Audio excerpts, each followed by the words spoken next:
Bonjour, je suis Adèle. Ici, vous découvrirez des voyages qui ont bouleversé la vie et chamboulé les convictions d'hommes et de femmes de tous âges et de tous horizons. Chaque semaine, je reçois un invité qui me raconte en quoi un pays a transformé sa vision du monde ou l'a poussé à quitter un mode de vie qui ne lui correspondait plus. Alors laissez-vous porter par le premier podcast qui raconte une histoire autour d'un voyage. Bienvenue chez les Frenchies autour du monde, le podcast des voyages qui ont du sens.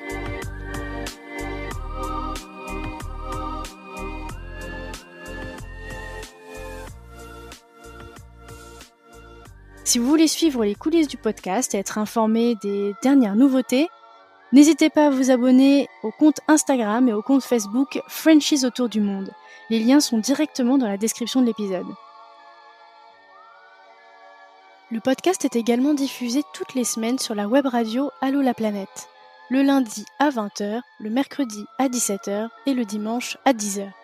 La web radio Allô la planète est une radio associative qui diffuse plein de belles émissions autour du voyage.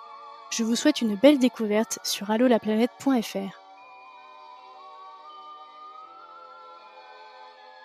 C'est un peu par hasard que Chris est tombé dans la frénésie du voyage. Il y a d'abord eu ce séjour au Sénégal pour aller rendre visite à ses parents. S'opère alors une première prise de conscience en partant à la rencontre des locaux et des moments vécus avec des enfants. Il en est sûr, il reviendra pour apporter son aide à cette population. Et puis il y a cette fois où de retour en France, il s'apprête à recevoir des amis pour un apéro, et il craque. L'évidence est là, il passe sa vie à travailler et a fini par s'oublier. Chris décide d'arrêter cette spirale infernale dans laquelle il est embarqué, et saisit une première opportunité qui s'offre à lui et s'envole vers la Thaïlande.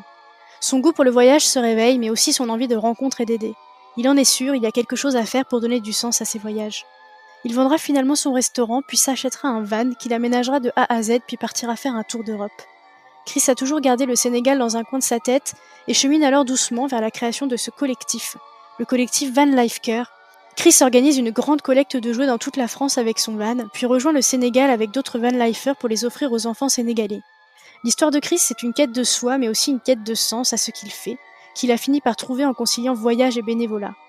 Je vous laisse découvrir mon invité et son parcours plein d'optimisme et très touchant.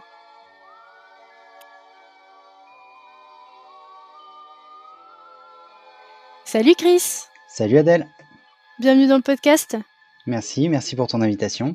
Donc, j'ai commencé par te demander de te présenter pour les auditeurs. Donc ton prénom, ton âge, la ville d'où tu viens, et puis ton parcours pro assez rapidement. Donc je m'appelle Christophe, j'ai 35 ans, j'habite à Montpellier, si on peut dire ça. J'habite pas vraiment, on va dire que j'habite jamais vraiment longtemps au même endroit. Mais toi tu es originaire de Montpellier à la base ? Non, je suis lyonnais d'origine et je Ah. suis parti vivre à Montpellier quand j'avais 20 ans. D'accord. Voilà, donc ça va faire une quinzaine d'années. Et vu que je n'y suis jamais, j'ai envie de dire ma ville c'est un peu le monde entier. Ah, c'est joliment dit. N'est-ce pas? Je veux bien que tu nous présentes ton parcours pro rapidement, qu'on sache Ouais. d'où est-ce que tu viens un petit peu. Alors mon parcours pro est un peu atypique parce que je suis passé d'un extrême à l'autre, c'est-à-dire que j'ai commencé à bosser très jeune en CAP pâtisserie, derrière j'ai enchaîné sur de la logistique, j'ai travaillé à la poste pour finir au CNRS, ce qui n'a absolument rien à voir, Ouais, c'est et clair. pour finir au final cuisinier dans un restaurant et monter mon propre restaurant quelques années après. Ah, génial. Donc voilà, je suis un peu passé par tous les extrêmes et par tous les... Mais bon, ça fait la richesse des rencontres et des expériences. Bah bien sûr, ouais. Ton background voyage, qu'est-ce que c'est? La passion du voyage pour toi, elle vient plutôt de ton enfance ou plutôt sur le tard? Alors, de mon enfance, non, parce que j'ai pas forcément voyagé quand j'étais plus jeune.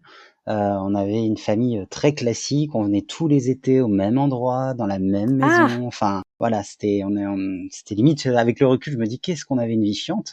Mais bon, voilà, mes parents avaient pas forcément les moyens de partir à l'étranger à l'époque, ou peut-être même pas l'envie, j'en sais rien. Hein, mais du coup, c'est vrai qu'on avait cette petite vie pépère de toutes les années au même endroit. Voilà, bon, c'était chouette parce qu'on retrouvait les copains chaque année. Voilà, mais du coup, c'est vrai qu'on ça incitait pas spécialement à voyager. Après, j'ai eu mes grands-parents qui, eux, pour le coup, moi, j'étais pas né, mais qui voyageaient énormément. Et ça, je l'ai su quand j'avais vraiment l'âge d'écouter mes grands-parents me raconter leurs voyages. Et je sais que eux, c'était des grands voyageurs parce qu'ils faisaient les caravanes du Tour de France à l'époque. Enfin, Donc, mais j'avais appris ça, genre j'avais 25 ans, quoi, parce que bah peut-être qu'avant, je sais pas, il me l'avait dit, mais je m'y intéressais pas ou je sais pas, mais du coup, c'est là que je me suis dit ah il y a quand même du parcours voyageur, voilà. Donc eux, ils voyageaient avec des caravanes, des camping-cars. Enfin, je Ah! me suis dit ah ça vient peut-être de là, indirectement sans le savoir.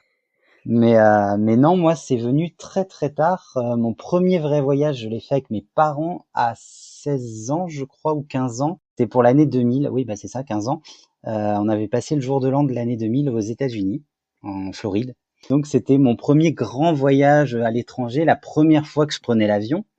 Donc le grand stress de l'avion, voilà. Et puis bon, le passage du jour de l'an quand même, qui était à l'époque tout un enfin le passage à l'an 2000, c'était tout un cérémonial, on va dire.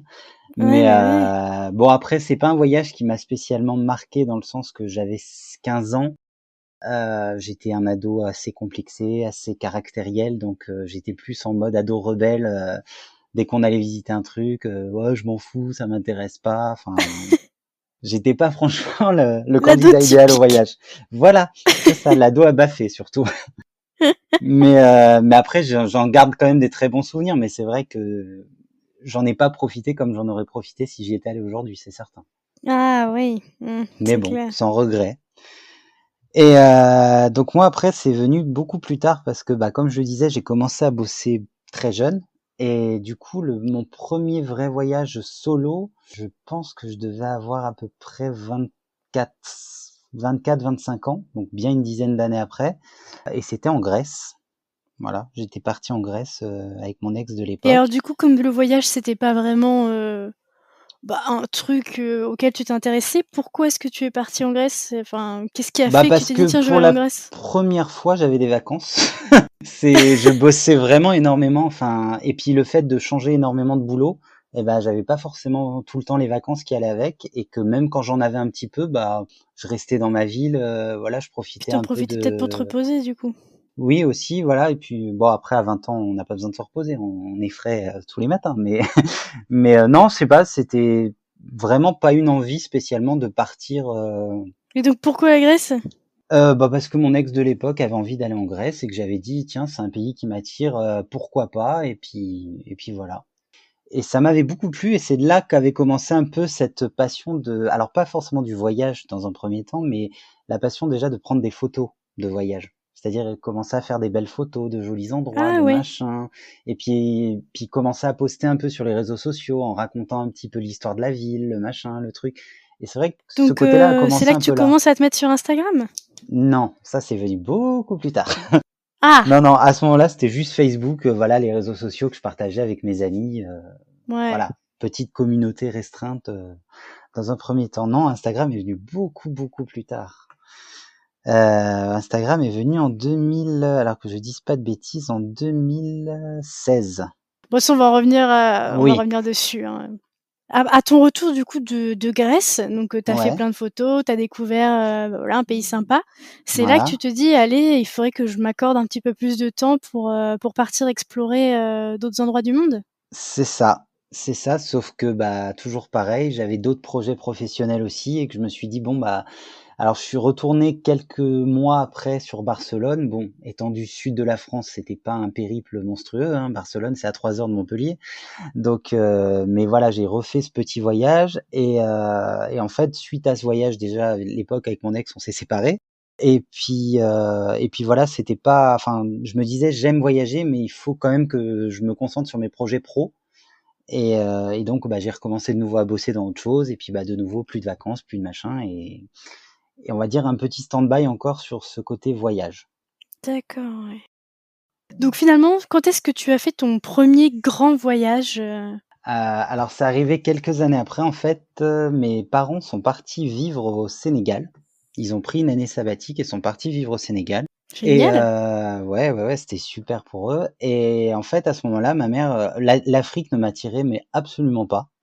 Enfin, je m'étais jamais vraiment posé la question. Ouais, Et ma mère un jour me dit: «Ah, ce serait bien que tu viennes nous voir une quinzaine de jours quand même, ça me ferait plaisir», et j'ai dit: «Bon, bah, pourquoi pas?» Mais voilà, Tu sans vraiment grande pas emballé? conviction. Non, voilà, j'étais encore en mode ado rebelle Et j'ai dit bon, je vais quand même y aller, ça leur fera plaisir. Et en fait, ça a été un peu là que tout a commencé, c'est-à-dire que le premier voyage là-bas, j'ai vraiment adoré, malgré que les enchaînements de malchance entre guillemets, parce que l'avion est parti en retard.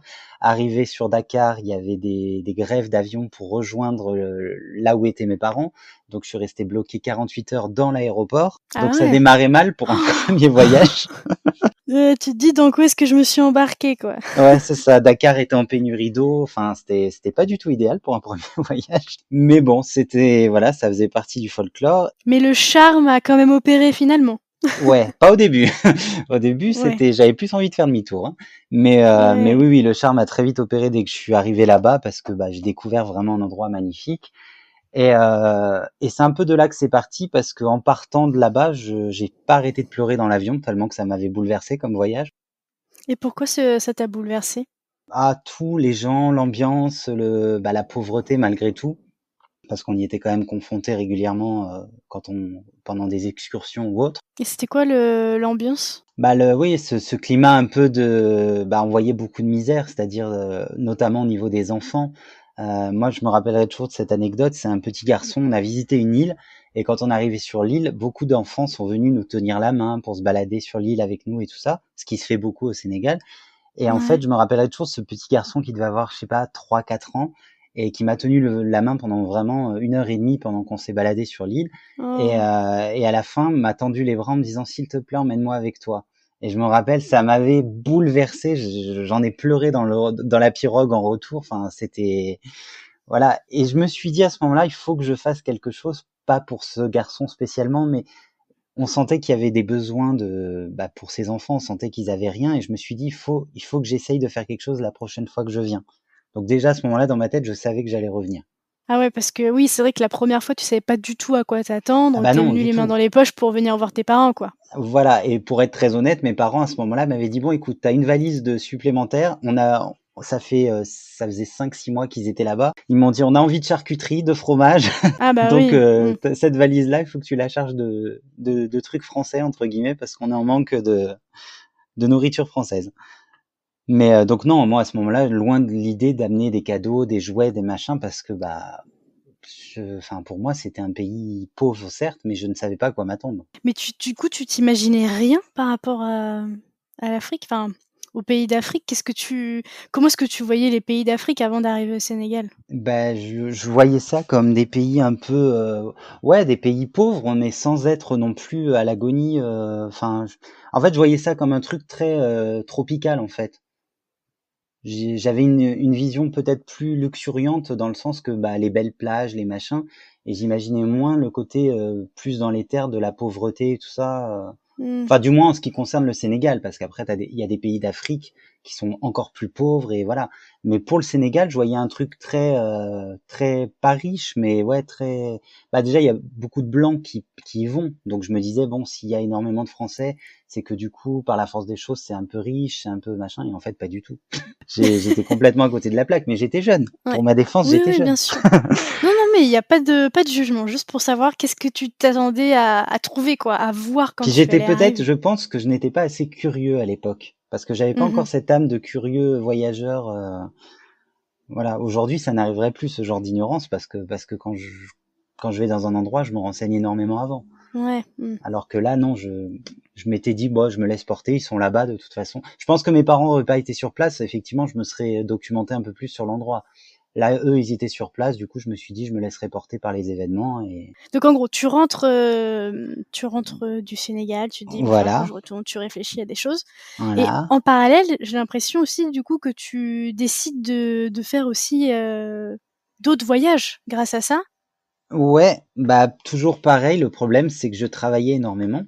Donc, du coup, d'autres voyages, j'en ai pas fait de suite en rentrant parce que, manque de budget, manque de temps.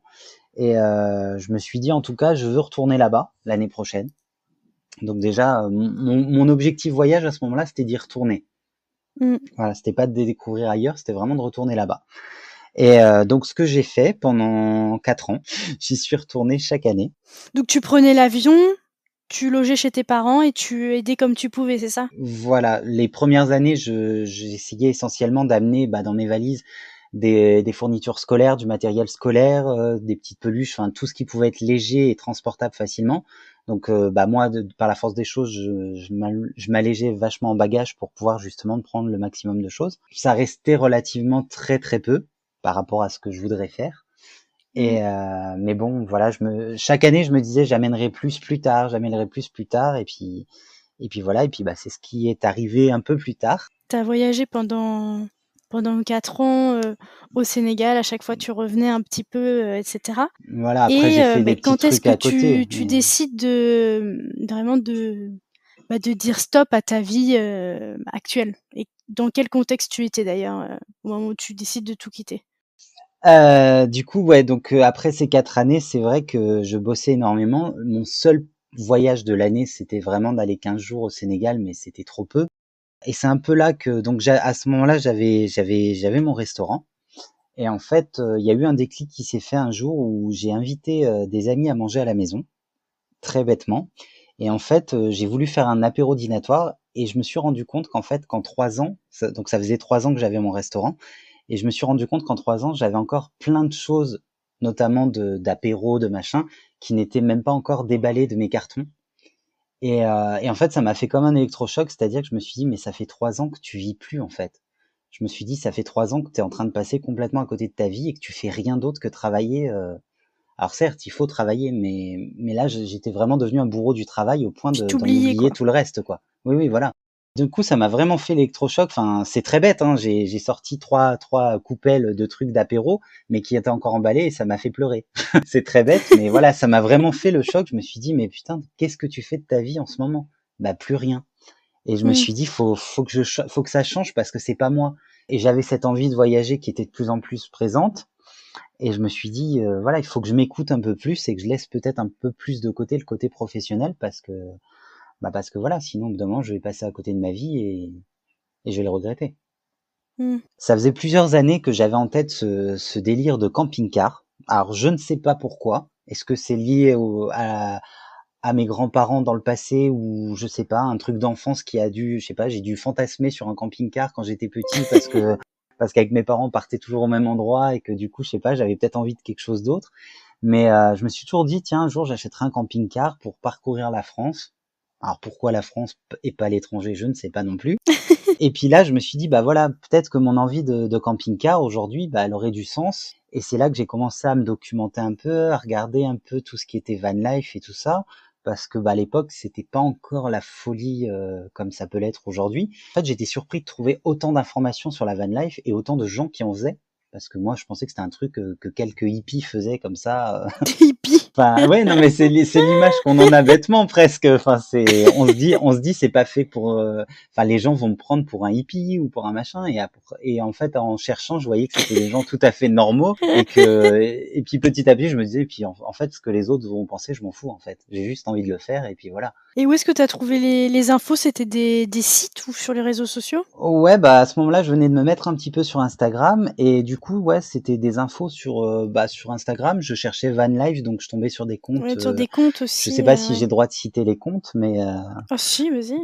à l'époque, c'était les Tri Van Lifers, c'était le Van Migrateur. Enfin, c'était mes premiers modèles entre guillemets Van Life, qui sont des gens pour la plupart qu'après j'ai rencontrés en vrai, donc c'était rigolo. Dont certains sont devenus aujourd'hui des amis en plus.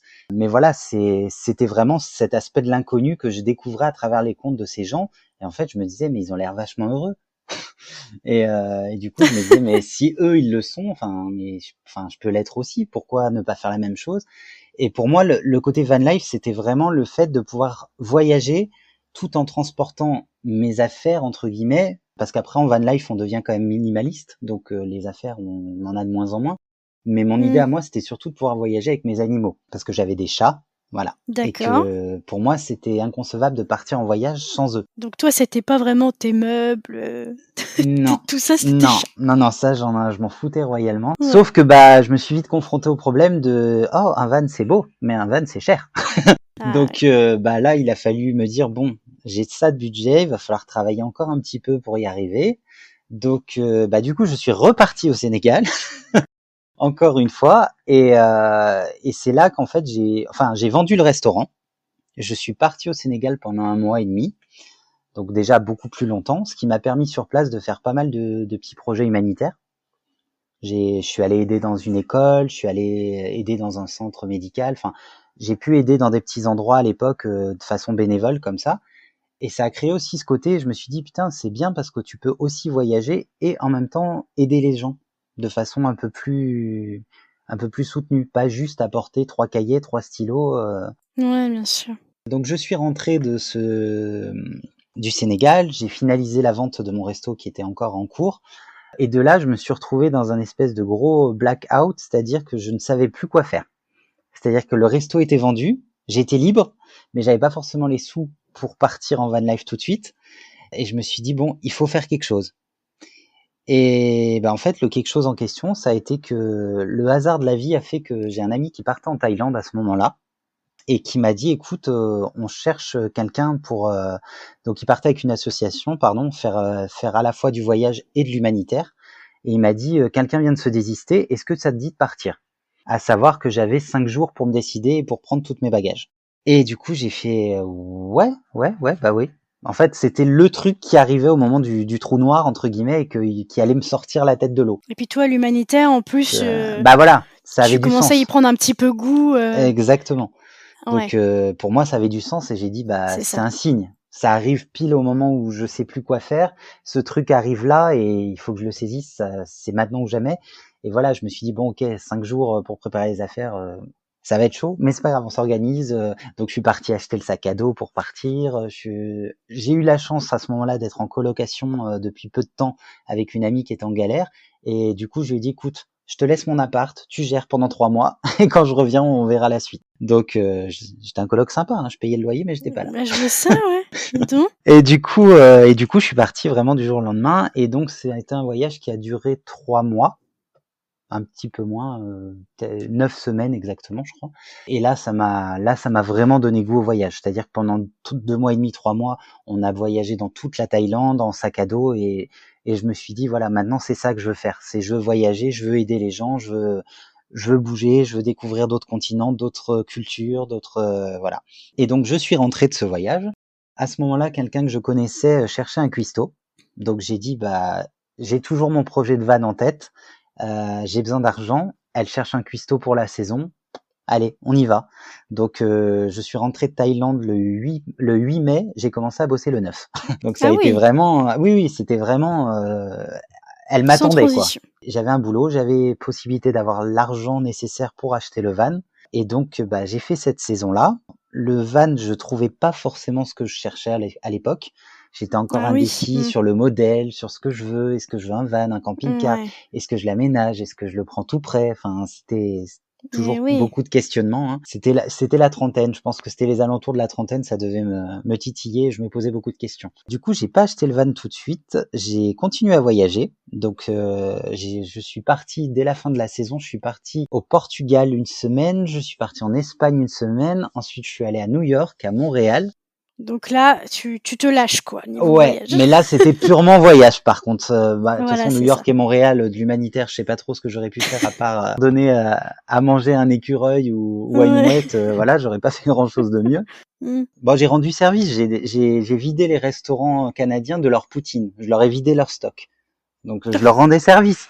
On peut voir ça comme de l'humanitaire. Ouais. Mais voilà, j'ai aussi bien pris du poids à ce moment-là, forcément. Tu prenais des réserves pour après, c'est bien. Exactement, c'est ça. Je me disais, au cas où je vais vivre en van derrière, je fais des petites réserves avant. Et donc, pour finir cette année un peu de folie, donc ça, c'était en 2017. Et pour finir cette année de folie, je me suis dit, bon, bah, allez, pour la fin de l'année, je pars de nouveau et je suis parti à Amsterdam faire le jour de l'an. Ah oui, sympa. Je commençais à devenir un expert des billets d'avion pas chers sur Internet. Et du coup, je scrutais et j'ai dit, tiens, hop, Amsterdam, c'est pas cher, j'y vais.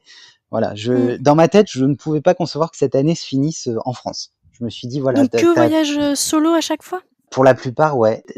Montréal, j'étais parti avec une amie sur quelques jours. Voilà, mais essentiellement, c'était en solo, ouais. Ouais, donc là, tu commences à prendre goût au voyage, solo, quoi, aussi. Ouais. C'est Même aussi ça. si, attention, après Amsterdam, par exemple, j'étais pas seul. Je prenais goût au voyage tout court, que ce soit solo ou en groupe.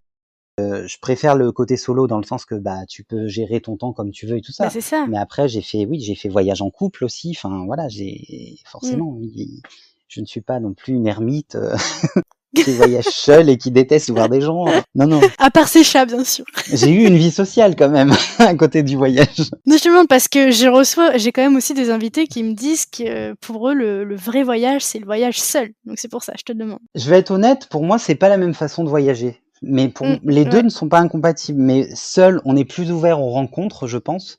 Oui, bah, c'est C'est-à-dire que ça. seul, C'est ce qu'elles mettent en avant. C'est voilà. ça.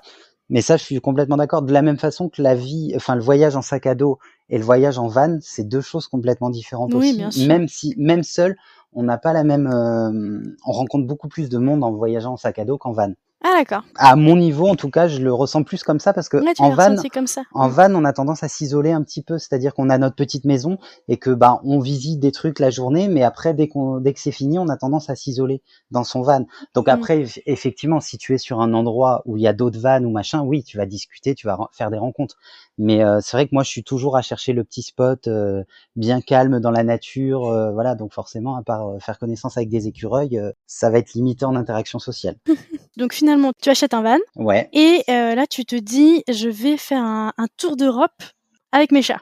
C'est ça? Voilà, sauf que bah du coup j'ai choisi l'option d'acheter le van vide Ah et oui, de c'est vrai. l'aménager moi-même.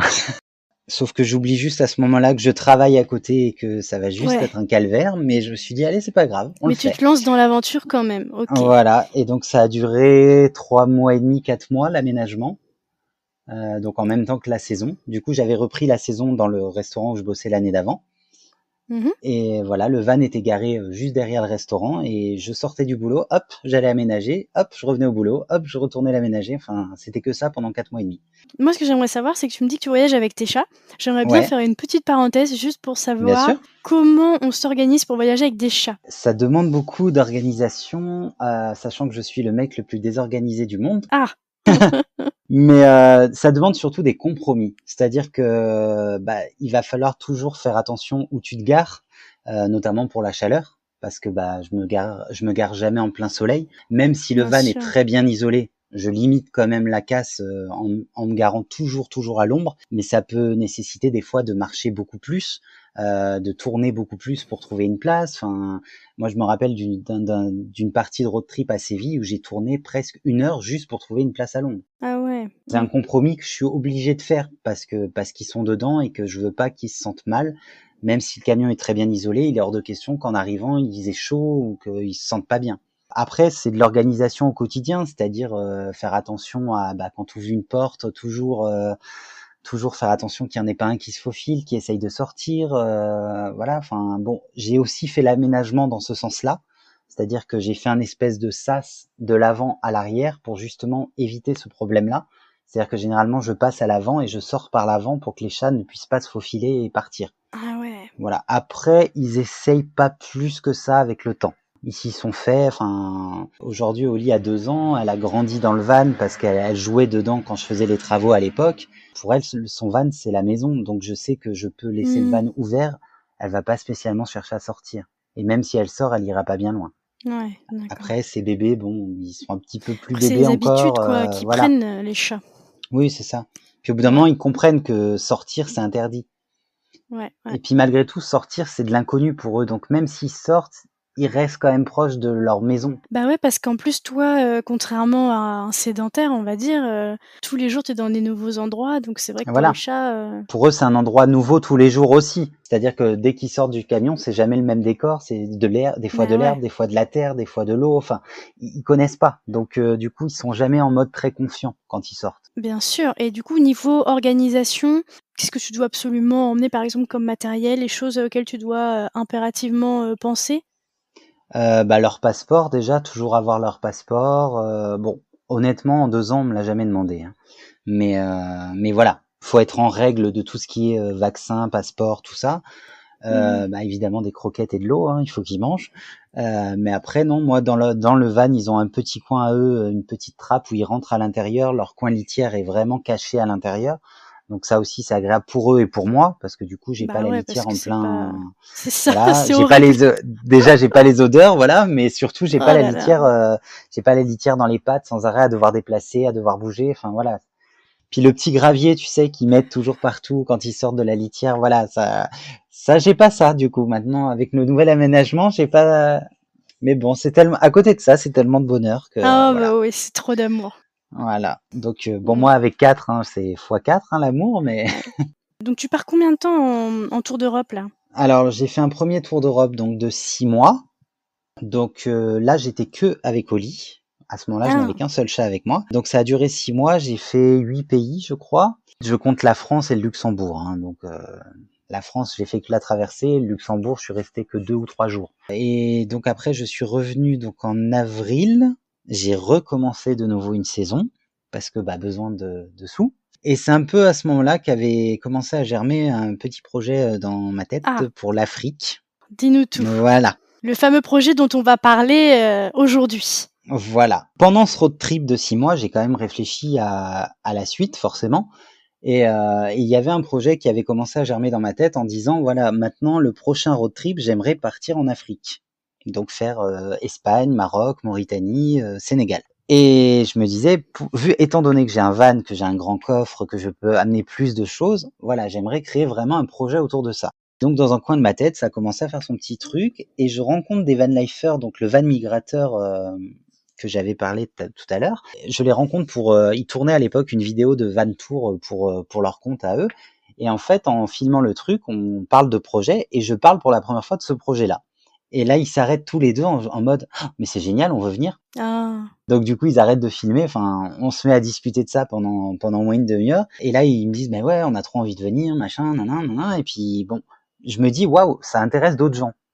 Et c'est là que dans un coin de ma tête, je me suis dit bah oui, depuis le départ, tu penses à le faire toi, mais quelque part, si autour de ce projet, tu peux fédérer d'autres gens, d'autres vanlifers, enfin d'autres gens en tout cas qui voyagent, Mmh. ça ne pourrait être que mieux et ça ne pourrait attirer que plus de monde surtout. Enfin Et plus de du coup, monde, comment est-ce que plus tu de t'y jouets. prends? Et ben du coup, ce qui s'est passé, c'est que donc en rentrant de mon road trip de 6 mois, il y a eu le Van Life Fest, donc un festival qui regroupait plein de vanlifers, essentiellement des gens qui avaient eux-mêmes fait leur fourgon, mais il y avait aussi des gens en camping-car, des gens avec des vannes tout près. Enfin, c'était vraiment le festival des gens qui voyageaient en van. Et là, à ce moment-là, Luce donc me permet d'en parler devant tout le monde. Et donc je monte sur scène, je prends la parole pour dire voilà, j'ai ce projet-là. Personne me connaît encore trop, mais voilà, j'ai ce projet-là. C'est pour Noël, c'est pour les enfants. Si des gens, ça les intéresse de m'accompagner, eh ben venez me voir pendant l'après-midi là, et puis on en discute, on en machin, nanana. Et là, c'est vrai que ça a créé une réaction un peu, les gens me regardaient genre waouh putain c'est bien. Enfin, limite Ouais. les gens se disaient ouais l'Afrique c'est vrai qu'on n'y pensait pas ou à l'inverse oui c'est pas con de faire un projet plutôt que de juste voyager. Enfin, on sentait que ça avait quand même un peu interpellé les gens. Donner encore un peu plus de sens, à cette vie sur les C'est routes ça, finalement. c'est ce que beaucoup de gens me disaient que voilà ça pouvait donner du sens au voyage et donc j'ai passé l'après-midi après à discuter avec plein de gens qui étaient intéressés. Le seul truc c'est qu'étant donné qu'on y allait pour la période de Noël, ça dissuadait aussi beaucoup de gens parce que ils voulaient passer Noël avec leur famille, hein, ce que je pouvais totalement comprendre. Il y avait les gens intéressés, ceux qui l'étaient, ceux qui étaient plus curieux, ceux qui étaient intéressés mais que la période les convenait pas. Enfin, il y avait vraiment de tout et je savais très bien que pertinemment qu'il y aurait pas 20 personnes qui viendraient. Mais voilà, je répondais à tout le monde, j'essayais de motiver un peu tout le monde. Voilà, puis il y en a qui étaient intéressés au début, qui se sont rétractés après, d'autres à l'inverse qui n'étaient pas intéressés, qui au final m'ont rappelé un peu de temps après en disant finalement on aimerait bien venir. Puis voilà, il y a C'est eu les super, dis donc! ouais. Puis après il y a eu les aléas de voilà, enfin. Je pense notamment à un couple de vanlifers qui devait venir et qui au dernier moment ils ont eu des problèmes familiaux, n'ont pas pu venir, ce que je peux comprendre, hein. Donc voilà. Alors du coup, comment est-ce que vous organisez, enfin le projet du coup? Qu'est-ce que tu proposes de faire? Quelle est l'organisation? L'idée du projet, c'est vraiment de collecter des jouets dans toute la France, des jouets qui ont déjà servi, en bon état évidemment, hein, mais qui ont déjà servi, toujours dans une démarche vraiment écolo, c'est-à-dire de récupérer des jouets qui ont déjà servi mais qui sont en bon état, des jouets que les enfants ne se servent plus, pour les offrir à des enfants en Afrique qui n'ont rien. Voilà, donc OK, tout il y a beaucoup simplement. de gens qui ont voulu acheter des jouets. J'ai dit non, c'est pas le but. Alors j'ai accepté parce qu'il y avait des gens qui n'avaient pas d'enfants, qui n'avaient pas de famille avec des enfants. donc mais qui voulaient participer, donc j'ai quand même accepté. Mais l'idée de la démarche était quand même écologique, de pouvoir recycler les jouets et de se dire bah voilà, ces jouets perdus pour nos enfants à nous ne sont pas forcément perdus pour d'autres, parce que enfin j'ai reçu des jouets qui étaient quasi neufs, hein. Mais c'est juste que les Ouais. enfants, bah, soit ils ne jouent plus avec parce qu'ils ont plus l'âge, soit ils les ont mis de côté parce qu'ils ont eu mieux entre temps. Enfin, c'est un peu la société de consommation française, ça. Mais voilà, Bah ouais. je me suis dit, voilà, l'idée c'était de recycler ce côté-là et de ne pas faire marcher encore plus la consommation en allant acheter des jouets. C'était pas le but. Il y a eu cette démarche de collecter des jouets et derrière, après, de partir donc à plusieurs vannes pour les distribuer dans des orphelinats, donc dont certains j'avais eu déjà contact pendant mes précédents voyages au Sénégal, notamment un où j'étais vraiment allé sur place, passer du temps avec les enfants, et je leur avais demandé, vous avez besoin de quoi, qu'est-ce que vous aimeriez? Et c'est Ah vrai que le ouais, côté ludique ressortait à chaque fois, c'est-à-dire que ils ont ouais. pas du tout cet esprit individualiste là-bas de vouloir une poupée ou une voiture, parce que c'est un jouet où tu joues tout seul. Et eux, c'est vraiment des jeux de société, tout ce qui est créatif pour jouer tous ensemble. Voilà, ils voulaient pas C'est des trucs chouette. individuels, ou alors éventuellement les ballons, les trucs comme ça, mais ça reste collectif. Mais donc voilà, je suis allé les voir, je leur ai demandé ça, et puis du coup j'ai basé la collecte essentiellement sur eux, parce que je savais que c'était un des plus gros orphelinats, et je me suis dit finalement ce que eux ont besoin, ce sera relativement Donc là, en fait, c'est plein de personnes wildlifers dans toute la France voilà. et ils ont chacun, 2-3 villes dans lesquelles ils doivent passer? Enfin, comment Alors non, ça parce que s'organise? ce qui se passe, c'est que à ce moment-là, j'ai pas encore de gens qui sont sûrs de venir. Donc j'ai qu'une seule personne à ce moment-là, Elodie, qui est sûre elle de venir, mais qui, bon pareil, elle est en train de faire son van à ce moment-là, donc on se dit est-ce que son van sera fini à temps, enfin voilà.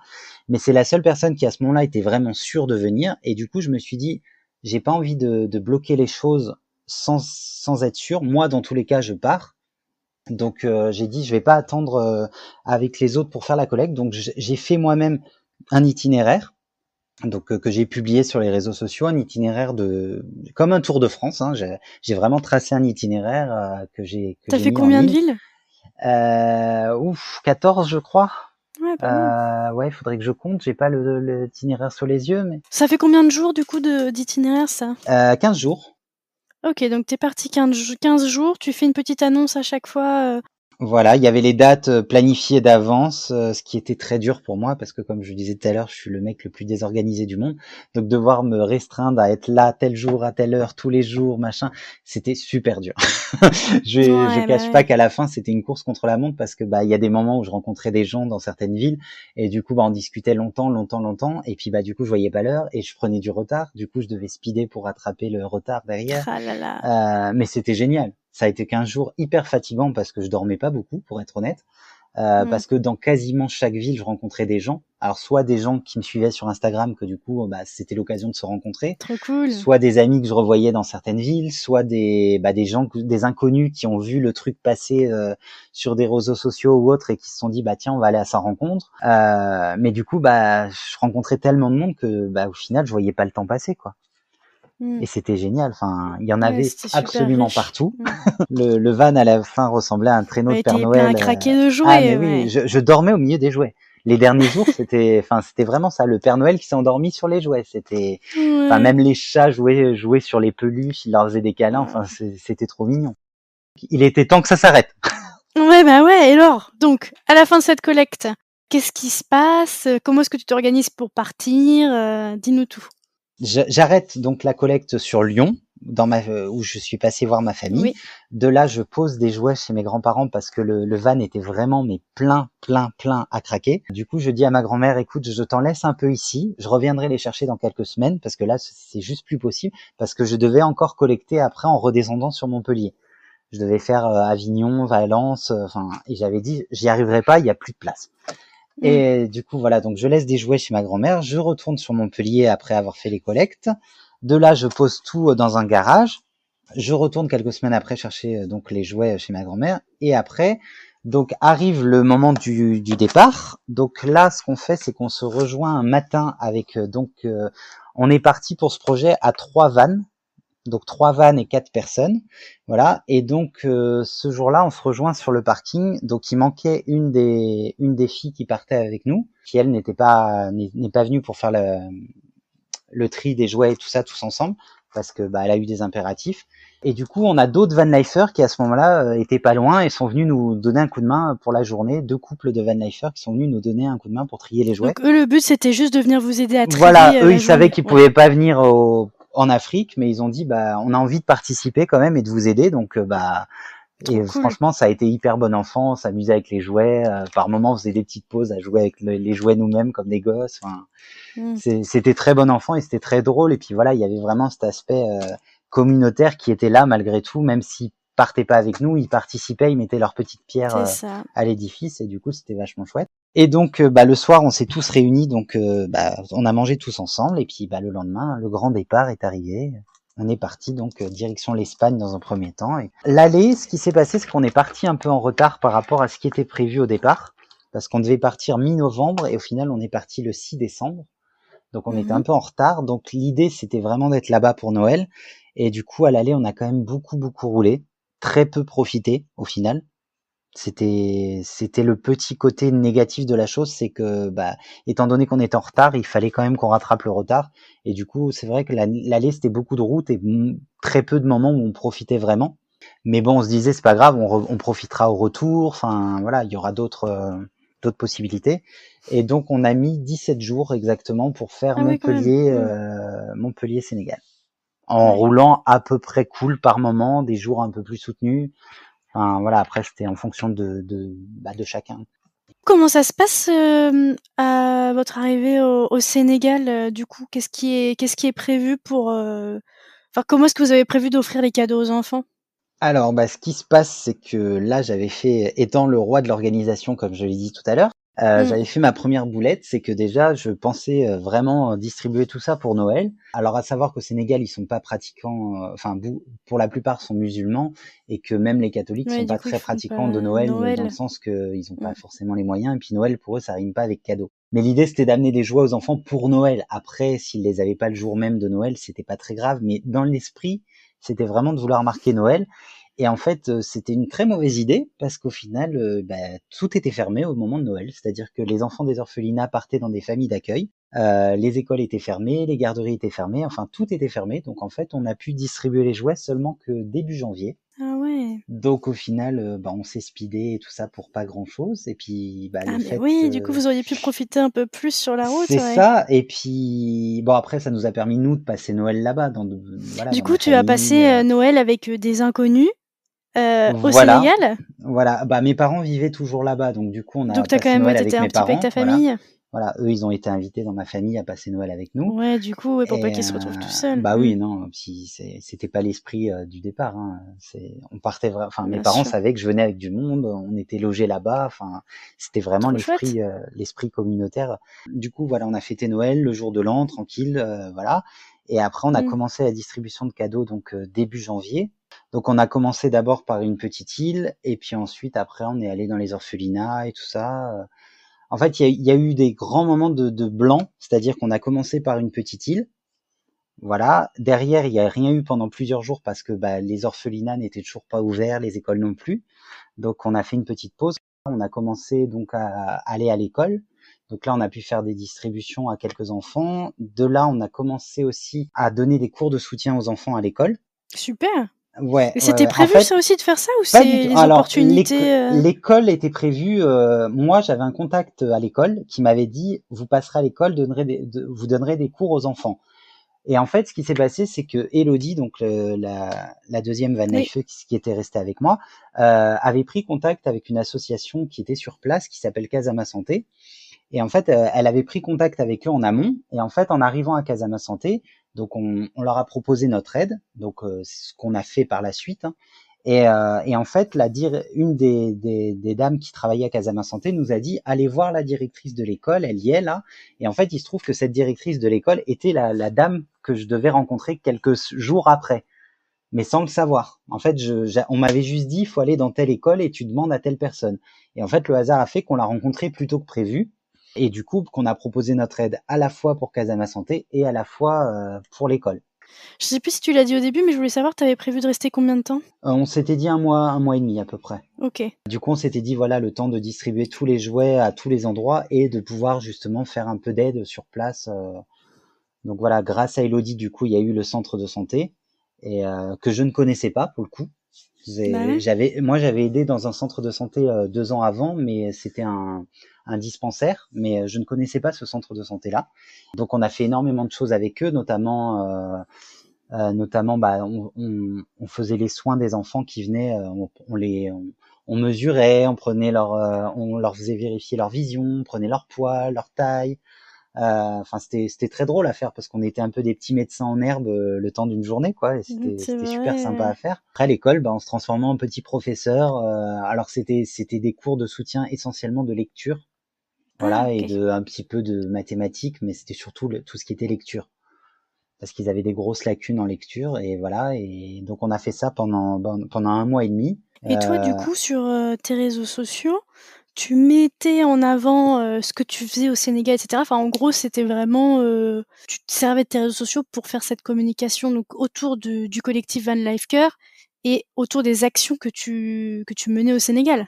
Ouais, mais après, j'avoue que, alors ça a été peut-être le côté négatif ou positif, je sais pas trop, mais j'ai très peu communiqué au moment même sur ce qu'on faisait. Parce Ah! que je profitais pleinement du moment, en fait, et que j'avais pas toujours le réflexe de vouloir filmer, de vouloir, Faire des photos et cetera, ouais. ouais, j'avais pas toujours l'envie de le faire, donc il y a des moments où des fois je faisais les choses, mais je les montrais pas toujours sur les réseaux sociaux et je me disais: «C'est pas grave, de toute façon à la fin de tout ça, je ferai une grande vidéo qui retracera tout notre parcours» et Super. du coup, voilà, je me disais: «C'est pas grave, ce moment-là, je veux le vivre pleinement et j'ai pas envie de passer 3 heures sur mon téléphone». Et donc là, en ce moment, tu vas te mettre sur la vidéo?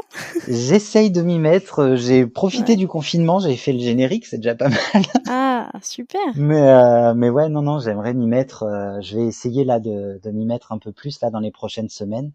Ouais. Et du coup, c'est quoi alors les futurs projets pour, le collectif Van Life Care? Et ben le futur projet, ce sera de refaire ce projet-là, je pense dans un an, enfin dans 1 an et demi, pardon, peut-être Donc en pas janvier 2000. 2022. Voilà, Ouais. janvier ou février, enfin voilà, peut-être plus en début d'année, ne plus cibler Noël pour le coup. Ouais, Entre-temps, j'ai eu beaucoup de. En fait, ce sera un projet. Là, c'était un projet test. Je partais de c'est zéro. ça, où tu as pu un Voilà. petit peu te dire: «Ça, c'était bien, ça, c'est pas bon». Enfin, tu as pu aussi toi, voilà, tester et voir ce qui fonctionnait, ce qui fonctionnait Complètement. pas. Puis je partais de zéro, c'est-à-dire que je ne connaissais pas la route, je ne l'avais jamais faite. Donc je Ouais. partais sans pouvoir dire on va s'arrêter là ou là parce que je n'en avais aucune idée étant donné que je ne connaissais rien. Je partais aussi sans connaître les gens, c'est-à-dire que bah, les gens les trois qu'on était, bah, on se connaissait pas. Donc il a fallu Mmh. se découvrir sur la route. Ça, c'est peut-être une erreur que je ne referai peut-être pas non plus. Pas que ça se soit mal passé ou quoi que ce soit, mais juste que je pense que c'est bien C'était de risqué, passer un quoi. peu de temps avant ensemble pour connaître Ouais. les envies de chacun, les caractères de chacun. Enfin, ça peut éviter quelques discordes pour la suite. Et puis je pense qu'il y aurait beaucoup plus. Le prochain projet sera vraiment différent dans le sens qu'il y aura beaucoup plus de choses à faire. C'est-à-dire qu'au-delà du côté humanitaire de ce qu'on amènera, il y aura énormément Mmh. de choses sur place qu'on fera. Donc toujours Casama Santé, toujours l'école. Et je pense qu'après moi, entre-temps, étant resté bloqué pendant des mois et des mois après le Covid, j'ai Mmh. rencontré d'autres personnes, d'autres endroits, et je pense qu'il y aurait d'autres projets à faire toujours sur ce côté humanitaire, mais au niveau apprendre à, enfin pas au niveau humanitaire, je veux dire, pardon, mais au niveau apprendre, par exemple, à sculpter le bois. En fait, j'aimerais vraiment que les gens qui viennent avec moi viennent aider, mais qu'en contrepartie, ils ressentent aussi bah, le côté inverse, c'est-à-dire qu'ils apprennent eux aussi des choses sur place. Mmh. C'est-à-dire qu'ils apprennent peut-être à sculpter le bois, à fabriquer des trucs avec des feuilles de bambou, Mmh. des feuilles de bambou, des feuilles de palmier, pardon. Mais Et puis moi, je te vraiment, dis oui en plus. oui. Non, bah, ceci dit, ça existe des feuilles de bambou. Je suis Oui, pas sûr qu'on oui, puisse mais faire quelque bon, chose avec, mais c'est mais ça, voilà, quoi. vraiment, vraiment que les gens puissent s'imprégner, comme moi j'ai pu le faire, de Ouais. tout ce qui est local, apprendre à cuisiner local, apprendre à fabriquer le jus de bissap, apprendre à sculpter. Enfin, je veux dire, j'ai Mmh. réussi moi en quelques jours à apprendre à sculpter un éléphant sur du bois, alors que Ah je pensais que génial. c'était un truc juste impossible à faire, et j'ai Ouais. réussi à le faire en quelques jours. Et on reconnaît que c'est un éléphant ou? Oui, Oui, oui, je pourrais t'envoyer une photo, on le reconnaît. Non, non, parce que moi au début, je m'étais dit, bah à mon avis, on t'apprend une cuillère, un truc basique, quoi. Et en fait, il me dit, non, Parce non, qu'un moi mes éléphant, élèves, je leur c'est... apprends. Bah il m'a dit, c'est ce qu'il apprenait en premier aux gens. Et sur le coup, quand il m'a dit ça, je fais, mais c'est pas possible. Il me dit, si, c'est un des trucs les plus faciles à apprendre. Ah Je bon? fais, ok, ok. Bon, le premier ne ressemblait pas beaucoup à un éléphant, mais il y avait comme, tu reconnaissais. Voilà, tu te Hmm, disais, c'est un éléphant. Mais voilà, mais j'ai vraiment envie de tout ce que j'ai pu vivre moi comme expérience, j'ai vraiment envie ouais. que les autres puissent le vivre aussi. Je pense que le deuxième projet sera beaucoup plus basé sur l'entraide collective en fait. C'est-à-dire que ce sera de l'aide qu'on apportera aux autres, mais les autres nous apporteront aussi des choses en retour. Et du coup, pour moi, ce sera une vraie immersion africaine. C'est ça, c'est génial. T'aimerais que vous partiez à beaucoup plus? Oui et non, parce que plus de monde dit forcément beaucoup plus de risques de mauvaises ententes et tout ça. Ouais. Et en même temps, tu peux amener plus de jouets. Voilà, c'est ça. Je veux pas forcément une grande parce qu'après il y a l'aspect route aussi, se déplacer en convoi, c'est quand même compliqué. Donc je voudrais pas non plus qu'il y ait 15 personnes. Pour être honnête, 15 véhicules, ce serait ingérable. Mais oui, évidemment qu'il y ait plus de vannes et surtout plus de vannes qui ont de la place. Parce que bah, une des deux Mhm. filles, par exemple, avait un van beaucoup plus petit, donc c'est vrai qu'elle a été limitée dans ce qu'elle a pu prendre. Et je pense que oui, on aura encore plus de dons d'année en année. Donc ouais, en fait, ce que tu vas faire, enfin, si j'ai bien compris, c'est finalement faire des collectes plus grandes. Voilà, C'est plutôt les collectes, ton tour de France que tu vas faire plus grand, plus voilà. important Puis peut-être? peut-être que d'autres gens m'aideront pour la collecte, c'est-à-dire que chacun pourra peut-être collecter au niveau de sa région. En fait, que chacun puisse collecter un peu pour que j'ai pas l'effet masse que moi j'ai eu en collectant tout seul, de façon à pouvoir avoir beaucoup plus de choses et pouvoir mieux dispatcher. Parce que c'est vrai que je pense que j'aurais pu prendre encore plus si on avait été deux vannes par exemple Mmh. à collecter. Mais c'est vrai que voilà. Enfin, c'est un ensemble de choses. En fait, le premier projet était vraiment un test. Et ça a permis de voir tout ce qui n'allait pas. Et il y en avait plein, hein, des choses qui n'allaient pas. Bien sûr, mais il y a aussi des choses qui allaient bien, je suis sûre. Oui, bah évidemment. Mais les choses qui n'allaient pas étaient en grande partie dues à ma faute de ne pas trop prévoir et de ne pas trop organiser. Moi, j'étais parti en mode très on verra. Mais Mmh. j'oublie juste que des fois, tout le monde n'est pas en mode on verra. Et que il y a Ouais. certaines personnes qui ont besoin que ce soit cadré, que ce soit machin. Chose que ce Ouais. sera le cas pour celui-là parce que déjà sur place, on aura un endroit où on pourra aller avec les vannes. Chose que cette Mmh. année c'était un peu plus compliqué parce que on était chez mes parents, il fallait quand même qu'on se mette dans des endroits avec la maison et tout ça, on avait moins de place. Là, on aura un grand terrain pour nous tout seuls. Il y a ça aussi, c'est que chacun pourra construire son petit abri pour son propre van parce qu'on sera sur un terrain libre avec un puits, donc on vivra un peu à l'ancienne hein, avec le puits, l'eau du puits, machin. Enfin, moi je trouve ça génial personnellement. Mais voilà, enfin, il y aura vraiment un côté colonie de vacances autour du projet qu'il n'y a pas forcément eu sur le premier. Et du coup, là, c'est une association ou pas encore? Comment Alors, pas c'est? encore, elle n'est pas encore finalisée, c'est en train de le devenir, pour justement pouvoir faire d'autres projets à l'avenir, pas que en Afrique. L'idée, c'est de vraiment plus Ah, tard pouvoir faire d'autres projets. génial. Donc, je ne peux pas forcément dire là, maintenant, tout de suite quoi, mais il y Oui, bien aura d'autres sûr. projets qui seront liés à ça. Mais tu veux pas te limiter au Sénégal, quoi. Non, non, non, Super. parce que déjà, au bout d'un moment, les gens auront envie de voir autre chose, moi aussi, Mhm. je pense, et que de toute façon, le Sénégal, je continuerai indirectement à l'aider régulièrement d'une manière ou d'une autre. Donc Mm. voilà, je pense qu'il y a d'autres choses à faire ailleurs, et Ouais. que après, je suis pas fermé à l'idée non plus qu'un jour l'association serve pour d'autres gens. C'est-à-dire que si c'est une association, enfin demain des gens me disent tiens j'ai tel projet, est-ce que ça te dirait d'en parler dans l'association et pourquoi pas de le faire ensemble? Bah carrément, carrément, je suis ouvert au projet, j'adore ça. Enfin, moi du moment que c'est des trucs un peu de cœur et tout ça, ça me plaît. Donc finalement, tu t'es cherché pendant plusieurs années quand même, tu bossais pas mal, et Bah ouais, cetera. Et finalement, bah, là, tu es en train de te trouver, quoi. C'est ça? c'est ça. J'ai trouvé une partie de moi, on va dire. Je pense pas avoir tout trouvé, mais j'ai encore un peu de temps. Voilà, j'ai trouvé une partie de moi et c'est vraiment ce qui Mais me tu as plaît. trouvé en tout cas un véritable sens, Oui. Pour moi, à j'aurais ce du que mal à tu fais, quoi. voyager de façon normale. Mmh. C'est-à-dire juste voyager pour voyager. Je le fais, hein, je vais pas mentir, il y a des parties où je le fais, mais je pense qu'un jour, au moment donné où, enfin, si je le fais trop longtemps, je pense qu'il y a un moment où j'aurais envie de faire autre chose. Mmh. Et mon voyage, la suite de mon voyage, je la vois comme ça. C'est-à-dire que chaque pays où je vais aller, je vais quand même essayer à chaque fois de faire quelque chose. Même si c'est pas grand-chose, que c'est un petit truc, mais voilà, faire un peu comme j'ai fait en Thaïlande, c'est-à-dire aider par-ci, aider par-là, aider, parce que je pense que c'est important.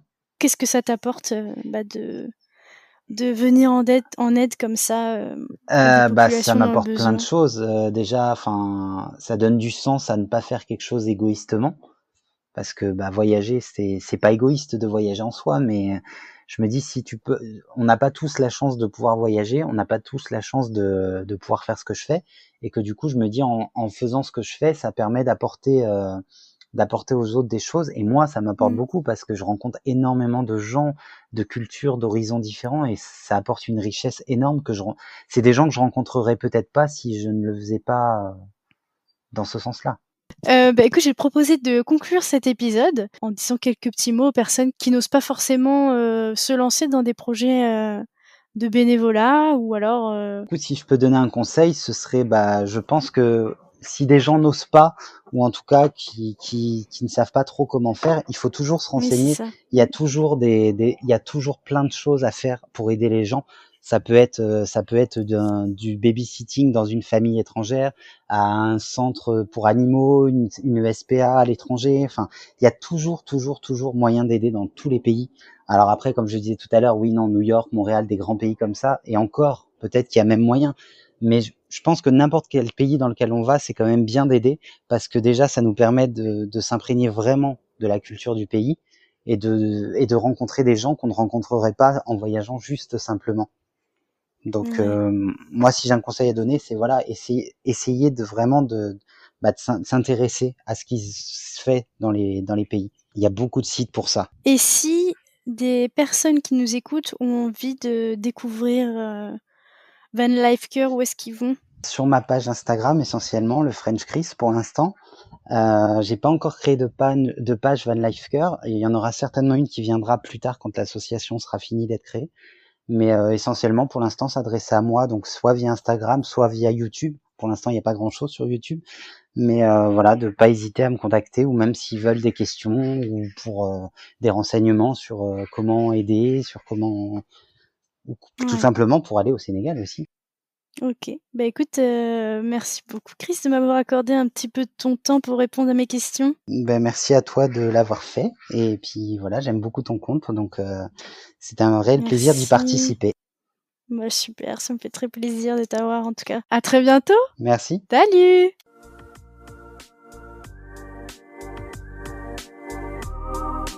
C'est la fin de cet épisode, mais j'ai encore besoin de vous. Si vous avez Apple Podcast, n'hésitez pas à laisser 5 étoiles et même à mettre un petit avis. Cela m'aide énormément à faire gagner en visibilité à ce podcast. Si l'épisode vous a plu, n'hésitez pas à le partager au plus grand nombre. Il ne me reste plus qu'à vous dire à lundi pour un prochain épisode des Frenchies autour du monde.